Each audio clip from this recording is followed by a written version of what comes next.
అంటే ఏమి గురుస్వరూపులై భాషిస్తారు అంటున్నారు గురుదేవ. గురువు ఎలా ఉంటారు అది ఇక్కడ ప్రశ్న. బ్రహ్మానందం పరమసుఖదం కేవలం జ్ఞానమూర్తిం ద్వంద్వాతీతం గగనసదృశం తత్వమస్యాదిలక్ష్యం ఏకం నిత్యం విమలమచలం సర్వధీ సాక్షిభూతం భావాతీతం త్రిగుణరహితం సద్గురుం తం నమామి అని పార్వతీమాతకు గురుగీతలో పరమేశ్వరుడు చెప్పినాడు. గురుతత్వము గురువు ఎలా ఉంటారంటే బ్రహ్మానందుడు గురుదేవులు బ్రహ్మానంద సుఖములో ఎప్పుడూ ఉంటాడు. ఆ బ్రహ్మ సుఖము ఎలా ఉంటుందో అది ఎంత గొప్పది. ఆ బ్రహ్మ సుఖము ఎప్పుడు బ్రహ్మానంద స్వరూపుడై ఉంటాడు గురుదేవుడు. ఆ బ్రహ్మ సుఖంలోనే ఉంటాడు. ఆ బ్రహ్మ సుఖము ఎలా ఉంటుంది, ఎంత గొప్పది. మనుష్యానందము, మనుష్య గంధర్వానందము, దేవ గంధర్వానందము, పితృదేవతానందము, ఆజాన దేవతానందము, కర్మదేవతానందము, దేవేంద్రానందము, బృహస్పత్యానందము, ప్రజాపత్యానందము, బ్రహ్మానందమని 10 ఆనందములున్నాయి ఈ సృష్టిలో. ఈ బ్రహ్మానందమును పొందుట నిమిత్తమే మానవుడు పరితపిస్తూ ఆ గురు బ్రహ్మానంద స్వరూపుడై ఉన్నారు గురుదేవులు. ప్రతి మానవులు, ప్రతి మనిషి, ప్రతి జీవుడు ఆ బ్రహ్మానందమును పొందుట నిమిత్తమే, ఆ బ్రహ్మ సుఖమును పొందుట నిమిత్తమే సాధనాముల రూపమున వేదవ్యాస మహర్షులు గురు పరంపరగా అందరూ ప్రబోధం చేస్తూ గురుస్వరూపుడై గురుదేవులు భాషిస్తూ బ్రహ్మానంద స్వరూపుడై భాషిస్తూ తన వంతకు తన చెంతకు చేరిన వారిని ఆ బ్రహ్మసుఖమును పంచిపెట్టుతూ బ్రహ్మానంద స్వరూపులుగా తీర్చిదిద్దుతున్నాడు గురుదేవులు. అందుకోసమే మనుష్యానందము. మనుష్యానందం అంటే ఎంత గొప్పదంటే యువకుడుగా ఉంటూ ఈ ప్రపంచం ఈ భూమండలానికి చక్రవర్తిగా ఉండాలా, అందమైన వారుగా, అన్ని అవయవాలు పటుత్వం కలిగిన వారుగా, సిరి సంపదలు ఉంటూ ఈ భూమండలానికి చక్రవర్తిగా ఉన్నవారికి ఏమన్నా కొదువు ఉంటుందా? కానీ అక్కడ అవయవముల పటుత్వంతో అన్ని ఆరోగ్యంతో ఉంటూ ఈ భూమండలానికి చక్రవర్తి అయి ఈ భూమండలం సిరి సంపదలకు అధికారి అయి ఈ భూమండముల ద్వారా మహారాజుని జయ ధ్వానులు పలుకుంటున్నటువంటి వారికి ఎంత ఆనందమో, ఈ భూమండలానికి చక్రవర్తి ఈ భూమండంలో ఉన్నటువంటి ప్రజల ద్వారా స్తోత్రం చేసుకుంటే ఎంత గొప్పవారో, ఎంత పుణ్యమో. ఈ మనుష్యానందమును కన్నా 100 రెట్లు అధికమైనటువంటిది మనుష్య గంధర్వానందము. మనుష్య గంధర్వానందము ఈ మానవుడు ఈ మనుష్యానందము కన్నా 100 రెట్ల అధికమైనటువంటి సుఖము ఆ మనుష్య గంధర్వులకు ఉంటుంది. ఆ మనుష్య గంధర్వుల కన్నా 100 రెట్ల అధికమైనటువంటి సుఖము దేవగంధర్వులకు ఉంటుంది. ఆ దేవగంధర్వుల కన్నా 100 రెట్ల అధికమైన సుఖము పితృదేవతలకు ఉంటుంది. ఆ పితృదేవతల కన్నా 100 రెట్ల అధికమైనటువంటి సుఖము ఆజాన దేవతలకు ఉంటుంది. ఆజాన దేవతల కన్నా 100 రెట్ల అధికమైనటువంటి సుఖము కర్మదేవతలకు ఉంటుంది. ఆ కర్మదేవతల కన్నా 100 రెట్ల అధికమైనటువంటి సుఖం వారు అనుభవిస్తున్నటువంటి సుఖము కన్నా ఎక్కువ సుఖము దేవేంద్రులకు ఉంటుంది. దేవేంద్రునికి ఉంటుంది. ఆ దేవేంద్రుడు పొందుతున్నటువంటి సుఖమును కన్నా 100 రెట్ల అధికమైనటువంటి సుఖము బృహస్పతికి ఉంటుంది. ఆ బృహస్పతి పొందుతున్నటువంటి సుఖము కన్నా 100 రెట్ల అధికమైన సుఖము ప్రజాపతికి ఉంటుంది. ఆ ప్రజాపతి పొందుతున్నటువంటి ఆనందము కన్నా 100 రెట్ల అధికమైనటువంటి సుఖము అది బ్రహ్మ సుఖము ఉంటారు. ఆ బ్రహ్మ సుఖమును గురుదేవులు అనుభవిస్తూ ఉంటారు. అట్టి బ్రహ్మ సుఖము నీకు పొందాలంటే ఆ బ్రహ్మసుఖమును పొందాలంటే రాజు భోగిగా ఉంటాడు, అది పొందలేడు. అయితే కొంచెం భోగాలు అనుభవిస్తున్నాడు, దానికైనా మన సుఖము ఒకటొకటి చెప్పుకుంటున్నాం. ఈ బ్రహ్మసుఖమును పొందాలంటే సదా ఎప్పుడు ఈ బ్రహ్మసుఖమును పొందాలంటే ఈ బ్రహ్మసుఖము గొప్పది కదా.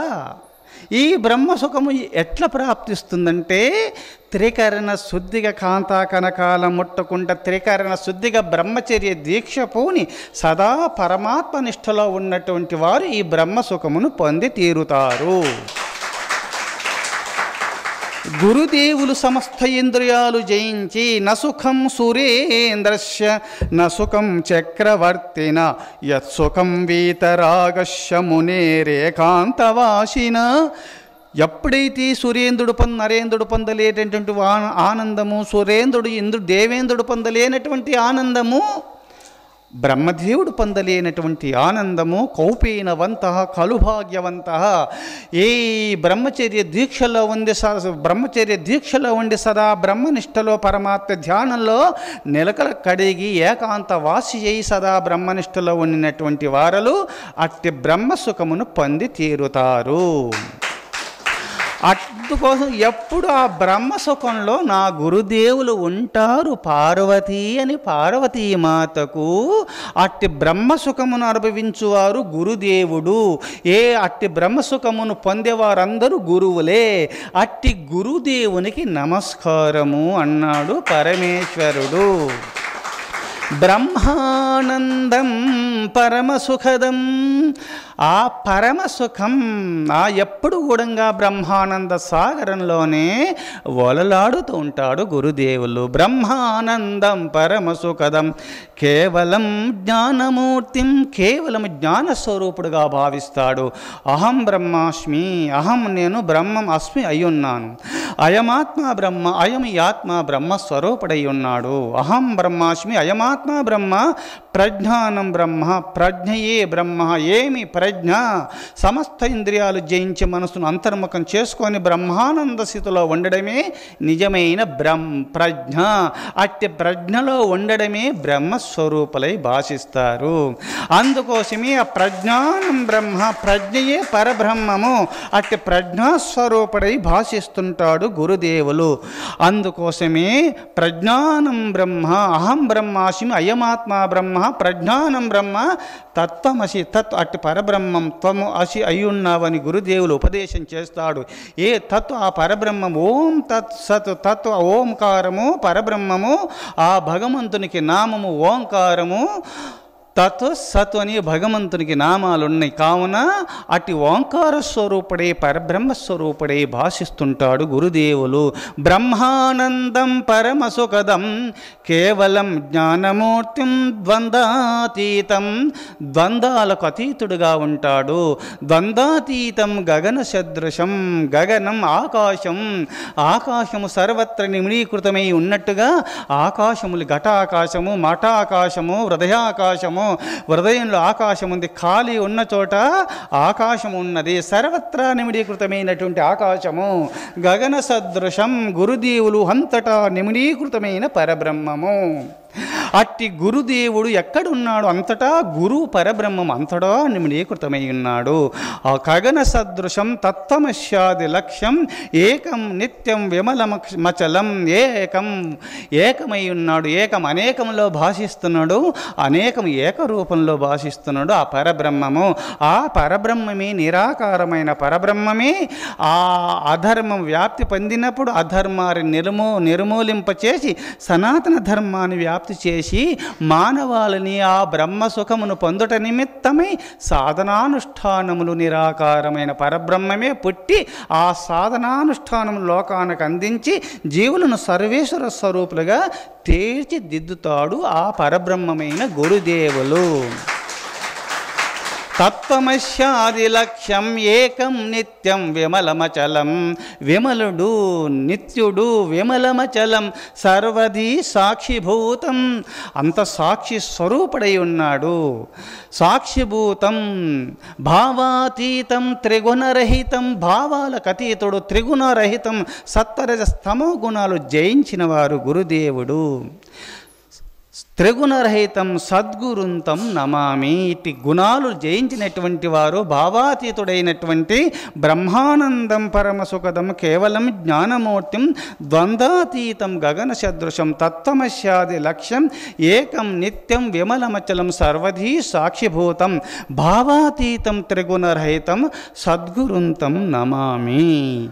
అట్టి సద్గురుదేవులకు నేను నమస్కారం చేస్తున్నాను పార్వతి. సద్గురు ఇట్టివి లక్షణాలు కలిగి ఉంటాడు గురువు అని నిరూపించినాడు ఆ పరమేశ్వరుడు పార్వతీమాతకు చెప్పినటువంటి శ్లోకము. ఇది గురుగీతలో ఉన్నాయి.